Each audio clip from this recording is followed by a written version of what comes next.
live fire. This is part of our Meet Our Client segment here.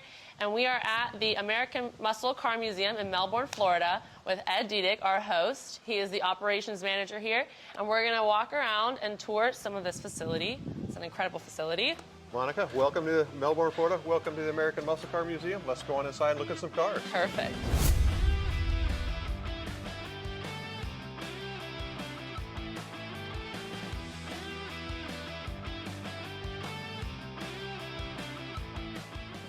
As you come through the front showroom here, you can see this is a very Ford heavy, and we have our Ford GT collections, or let me rephrase that, part of the Ford GT collection. As you look on the center turntable, we have one of our original prototype 1966 Ford GTs. That's actually an Allen Mann edition. That's one of two in existence, and that's the car that they used to do time trials in 1966.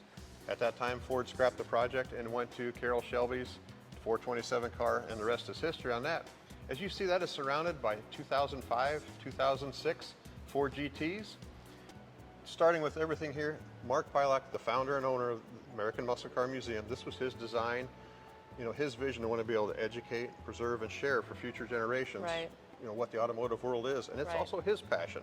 Yeah. So what do we do here at the American Muscle Car Museum? We do four main things. We do fundraising for local charities at no cost to them, and 100% of that money goes to local charities. We average about $1 million a year. Second thing, we do car events. As you can see outside in the grounds, we can hold a large car show, or to be a national or regional show, and then also autocross events for the local car clubs. Is kids events for, here again, we come back to the educate, preserve, and share from first graders to college age kids. And it's nice that where they come in, we'll give them about a 2-hour tour, talk about the outside, the solar panels, the history of the automobile. Last thing we do is we do thank you events for police, fire, 911 responders, the people that take care of us, and our veterans. We have a Veterans Day open house, because this is the quality of life we have in America, is to thank our veterans. But anyway, to share with the cars, collection is currently right at about 450 cars. We're very proud we keep all of them in running and driving order. Over half of these, or over 260 of these, have less than 100 original miles on them. This is a spec building built specifically for this collection.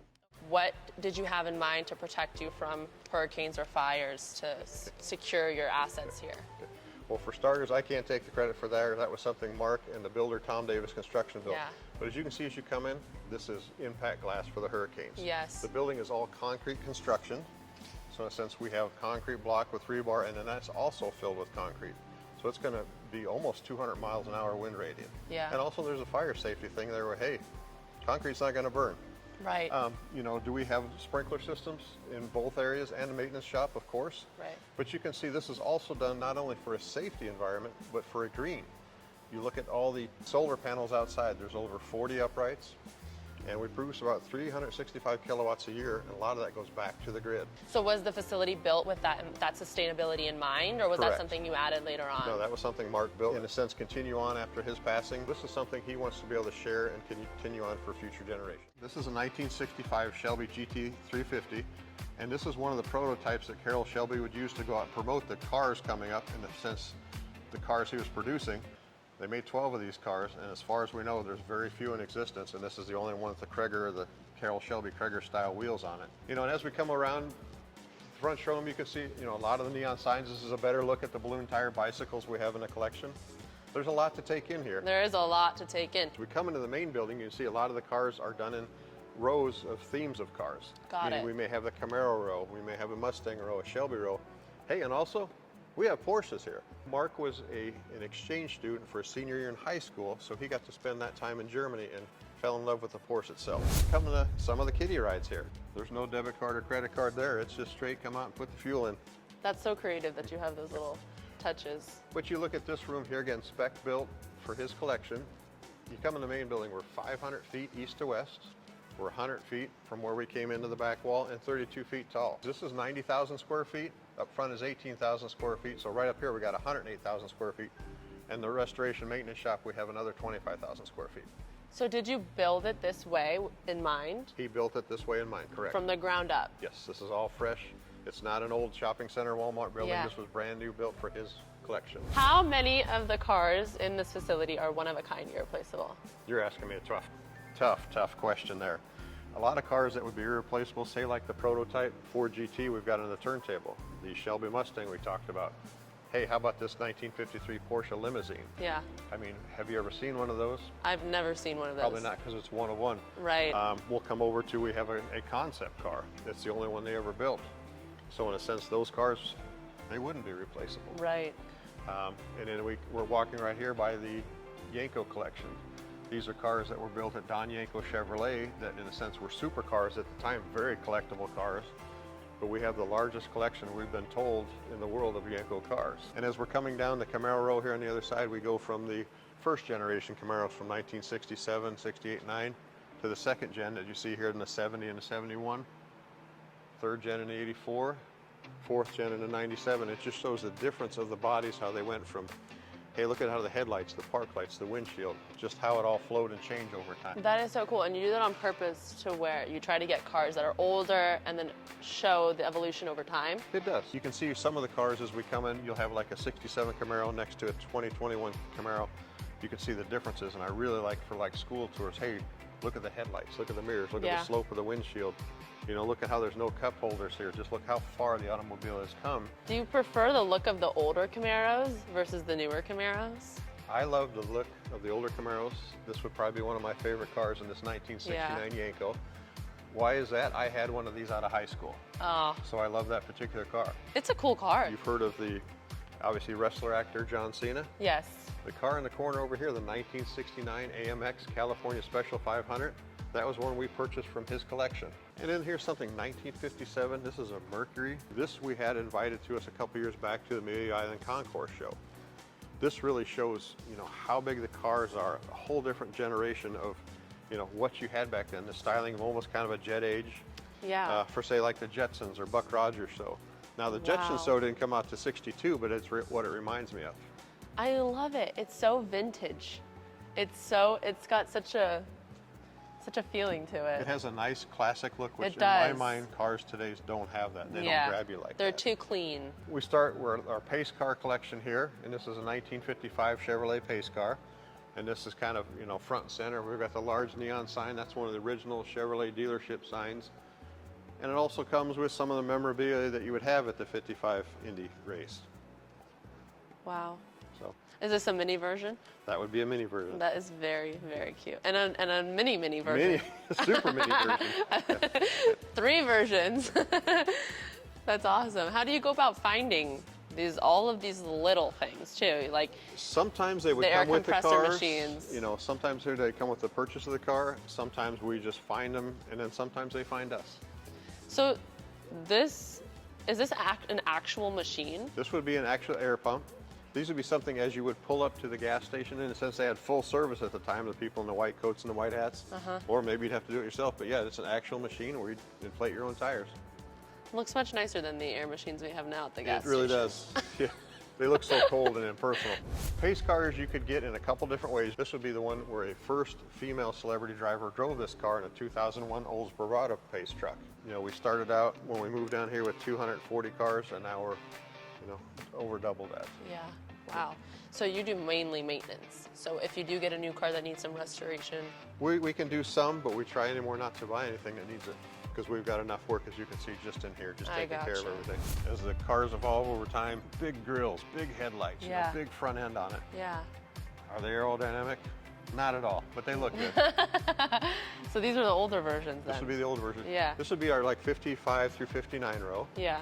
Do you ever have to wash them after you do the maintenance on them and you bring them inside? What does that entail? We'll go more in detail it later, but overall, the cars get a major service on them every 5 years. What do I mean by major service? The fuel, the brake fluid, the coolant, the power steering fluid, transmission fluid is all flushed and replaced with fresh stuff. Any repairs, adjustments, and they thoroughly get polished at that time. The off years are years 2, 3, and 4. They get the annual service where we'll bring them out, we'll run them to temp, we'll make a list of, hey, we need to adjust this, hey, the window's not quite right, and go through them. So at least once a year, these cars get touched as far as that part. Now, how often do we wipe them down? Just depends on how many events we have. This is one of the one-of-one cars. This is a Mercury concept car. In 1955, they sent it over to Ghia in Italy, and what that means is that is a place actually specialized in building concept cars. They sent a third scale model that they developed out of clay, and a 1954 truck frame chassis and drivetrain over there for them to build this car, and they built this particular car here. You know, GM, Dodge, Ford, they're all out there trying to get, you know, new customers, new excitement and stuff. So Ford had the Stylorama. And what did they transport this in? The Vanorama. And it was this thing that they would bring cars out, they'd put a couple models on each side to wave and, you know, draw attention to the car. And that's what we do. We're gonna do that to you right now. That's If you want to stand by the side of the car here, Okay. and if you can imagine standing on this for hours on hour, go ahead and Wait, I can stand here? stand right there. Oh, and I love that there's carpet in the cars too. Yeah. Like actual carpet. Whoa! And this would be something that you'd have to wave, put on your princess wave, and draw attention to the car. This is one of your one-of-a-kind cars.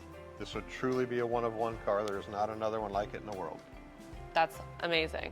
How would you, since it's so valuable, I can only imagine the value of the entire space, but so many of these cars are so valuable in and of themselves, how would you go about protecting them from any kind of natural disasters? We actually transported this car to Amelia Island Car Show, and we won a specialty award, which we can show you that here in a moment.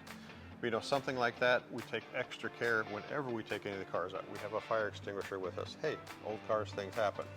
You know, that's something where, you know, when we worked with Bryson, we're able to have fire blankets where we have one in this building, one in the other building. You know, just in case we're ready to, you know, something happens to this or another car, we're ready to be safe. And now they protect the car, they protect the people that are here, Exactly. which is even more important. Yeah, exactly. Do things happen and we learn? Of course, we've evolved from, hey, this is what we did at day one and this is what we've done now Right. since 2016. Right. But yes, we try to look as forward as we can, you know, and having like the fire blankets and stuff like that here helps. Here's the other side of the story I haven't got to share with you yet. I was on a volunteer fire department for 15 years. Oh, wow. So I'm very familiar with fires, with car fires, with building fires, and Yeah. have personally been in the middle of that stuff. Yeah. So that gives me you know, a unique background of, hey, this is what we need to do. Yeah. Along with that, I worked at a Goodyear plant, which you've got to have your safety meetings, you've got to have everything in place, you've got to have standard operating procedures, and that's what we have here. Yeah. With Mark, this place is run like a business. Yes. This is not just a, hey, we're going to hang out and play with cars. We clock in every day. We do worksheets every week. You know, we, in a sense, once a year we sit down and have a meeting where what can we do better than here, what's working, what's not working. Yeah. And what can we do? Ultimately, what we do the safest way possible. Yeah. It may seem cliche, but it's a sense. Everyone needs to go home, you know, in one piece and go back to their families. Right. Before this, you worked at a restoration shop. I actually started at a restoration shop in 1979. That kind of gives away my age. When I was 14. Oh, wow. And we did a lot of Corvettes and a lot of stuff, and you think of that also, that's a very hazardous material to start with. Yes. When we were building the Corvettes, as far as making the repairs and stuff, we were actually using asbestos to mix in with the glue. That's I'm dangerous. still alive. You're still here. So what has been your experience with car fires? With car fires, for the most part, you know, you need to get everybody away from it. Because Yeah. not only do you have the fire, but you've got the fumes off of it. But something like this, if we had something like this, we're going to put a blanket over it, we're going to extinguisher to it, we're going to try to get it safe, and we're going to get the right people called. Do you drive the cars? We move the cars from this building to the other building, and on the grounds here, you know, you can see there's a large area for testing the cars. It depends on the car. We have cars with low as 2 miles on them. We're not going to drive those much. We have an original 427 Cobra, which we're going to get to see in a little bit in the shop. You know, that we'll get to drive 5-10 miles here again on the grounds. In a sense, it's a protected area. It's a private area, so we're not fighting traffic by any means. What kind of car shows do you participate in? We do the Amelia Island Car Show, which is huge to be able to do that. And the other ones, like this year, we're going up to Mopars in the Park, and we'll do some NCRS shows. We get invited to a lot of things, but it's just time. With such a limited staff, we have to pick and choose what we need to do. We're coming down here to some of our modern cars in the modern Mopar collection. 2023 Black Ghost, the Demon 170. That's a gorgeous color. They call that cinnamon sticks. You can see the, you know, the four-door Chargers. You can see the Jeep with the Hemi engine in it. On the other side of the aisle, we can see our 91 Cyclone versus a 2021 Cyclone. Wow, it's very low to the ground. They're very low to the ground. This was actually the fastest production car in the world at the time, 0 to 60. On the other side of the aisle, as we come down, we see some of the Mopars in the 60s, late 60s, early 70s, a Charger 500. In this car, we're actually taking up the Mopars in the park here, which you see, you know, this is a 71 Plymouth Cuda. And then way back when they had the wing cars, we've got a 69, you know, Dodge Daytona. This here again, the DOT said, you know, you really need to get a front bumper on these or you can't do them next year. Okay, so we're gonna walk down to a 1970 Superbird. And as you see the front, voila, there's your front bumper. Oh, nice. And it's kind of a little bit of a cat and mouse game. And why was that a requirement? That was something the Department of Transportation or the DOT felt it was a safety thing they needed to have on there. So I don't think it did a lot, but that's just me. Yeah. You come over here to the aisle, this would be the Viper collection area. Wow. And all these Vipers have less than 100 original miles on them. And you can see it's from the 1992, which would be the very first start of the Vipers, all the way to 2017. Wow. And the difference in colors. Then they really stand out. We've had some of the kids groups called either this side or the Porsche row or Skittles row. This is the new car that you just got in today. This would be a Mark II Ford GT. This is one we had out on a photo shoot. Ryan did a fantastic job of detailing it out. And this is part of the history of the Ford GT. Where are you going to put it? We're probably going to put it in the middle part over here, kind of display it right as a centerpiece in the newer Ford GT row. So this is your Ford GT row right here. This is one of them right here, yeah. This we're up on the catwalk, and this really gives it a unique view of the collection here. You can see it's like, whoa, look at it from end to end. Look at the colors pop, and just look at the scale of it. Here you'll see some of the pink bows, and you'll see a large pink shoe. Yeah. It's like, what in the world, why do you have that here? Right. Our very first fundraiser was for Breast Cancer Awareness of America, and we raised over $100,000 in that first one that went directly to them. So do you guys have any electric cars in this facility? We do not have any electric cars in the collection. We have one hybrid, which is a Porsche 918. Now, however, do we think electric cars are amazing and incredible? Of course, we actually host an all-electric car show April 18th coming up this year. And, you know, with, in a sense, some of the fire hazards that those have, that even makes it even more reason to reach out to Bryce and, hey, what can we do to protect anybody that's on grounds? Right. If we have a car show, if we have an issue or something like that. Right. Because even though you don't house electric cars here, Right. you are in the area and you are in the vicinity of electric cars at car shows that Correct. you go to. Got it. What was the initiative for you to purchase a car fire blanket for your facility? This was something that Mark had sent to us where he had found a link to it. And he said, look into this a little more. And the more we looked at it, it's like, this makes sense. Yeah. You know, in a sense, you're thinking, okay, why am I want to do this? Why do I want to get in the middle of a fire or anything like that? And it's just like, no, we want to go ahead. This would be the most proactive, the safest thing we can have. Right. You know, get a blanket over it, and if there's an issue, fire department called, they're on their way, and it protects everything around it the best it can. You can imagine a large car show where the last one we had 444 cars out here. If one car started going, you can imagine what would happen there at that point. Absolutely. We actually have over time, we've developed a safety cart for outside for car shows, and what it has on it, you could think of something, we have like 10 bags of high dry, a shovel, a bucket, just if we get a spill. We have a Yes. fire extinguisher on it. We have a fire blanket on it. Yes. In a sense, and we also have the two Polarises that both have fire extinguishers on them with tow ropes, so if we need to get something out of there. Do we have many problems? No, but every once in a while there's that thing where, hey, we've got a leaking gas tank, or we got this happening. And you just try to, you know, be as helpful and preventive and proactive and take care of the people around you the way you can. Right. It's better to have it. Yes. And to be prepared for sure. Maintenance shop. Wow. It smells like A maintenance shop. It smells like a maintenance shop, yeah. What does that smell? Is it paint? Is it Smells like gas? money. Smells like money. That's another way to put it. You're going to smell some cleaners. You're going to smell some polishes. Got it. You may smell a little exhaust, even though we Yes. have an exhaust system to move the car. Right now they're getting ready to put a fresh arrival on a 4-post lift for maintenance. This takes a full-time staff, and not only full-time staff, a lot of resources. It does. If you look up behind us, you can see we have storage for a lot of the consumable parts, and we try to make this as simple as we can. We have the blue, the red, the green containers, and each of those are for, you know, certain types of cars. Super cool original car, 1966 427 Cobra. That's done in the midlight blue, and Ryan's actually finishing up service on that car. Here, I didn't even notice that any of the cars were missing in the actual museum. Well, we try to not leave any open holes. So if we take something out, we put something in, because we never know when we may have a tour. Right. These are some of the rare and unique Porsches in they call them a PTS or a paint to sample car. You can see up top here, there's 3 of them in here. Again, the cover shows a little bit. You got the Chromaflare Magic Magenta. They produce less than 40 of them worldwide. He has the only set of 3 worldwide. What I mean, the only set of 3. He's got the Targa, which is the tractable roof, the coupe, or the convertible. Our latest arrivals in a 68. This is a company called Revology Cars out of Orlando, where they build re-engineered Mustangs from 65 to 68, and this is one of those cars. Does Mark ever like to take any of the cars and drive them out of the museum, or does he have specific cars that he just keeps He has for specific himself? cars that he drives. Matter of fact, we can take a look at one here.